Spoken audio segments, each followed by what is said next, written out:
I've been asked by my constituents in town hall meetings, and some of our lawmakers understand this. You're often asked, what do you regret most about your service in the legislature? What vote could you take back? And my vote for sure is I didn't run the Creative Consumer Protection Act in Utah. I did vote for it on the House floor. I'm in the state Senate today. And I wish I hadn't. It's left a devastating footprint because we protected an industry that enhanced a product and made it much more dangerous.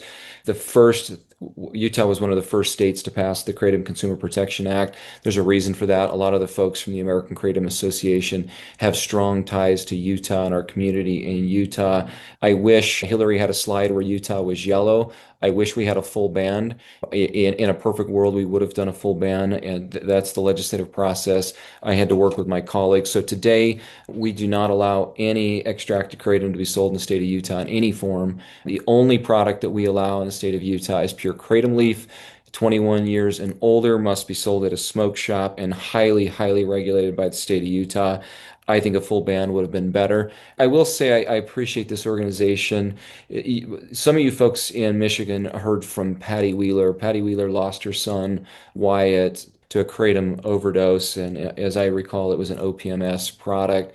We actually showed her documentary in the state of Utah, and it was very powerful, both to lawmakers and a number of constituents that saw that. We showed that downtown Salt Lake, and we had a large group and a large showing. I'll tell you one thing that stood out to me, and one of the reasons why repealing the Creative Consumer Protection Act was so important is we a lot of the movie focuses on the science, it focuses on her son and other folks that died from kratom, but it also focused on just the difficulty regulating the industry, difficulty tracking down the industry.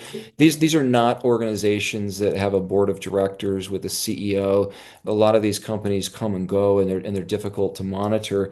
But I had my state regulators there, and one of the things that was interesting after we showed the movie is the state regulators, they said, I can't believe how accurate that portrayed the regulatory problems that we've faced in the industry.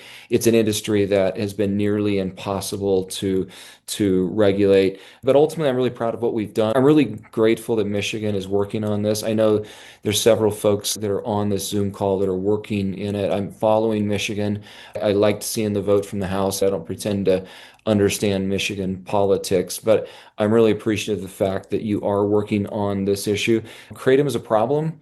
It started in Utah. We gave it credibility, and I really hope that one of your messages you can take back to your fellow lawmakers is we were one of the first to pass the Kratom Consumer Protection Act, and we have repealed it, and we repealed it because we have seen nothing but devastation.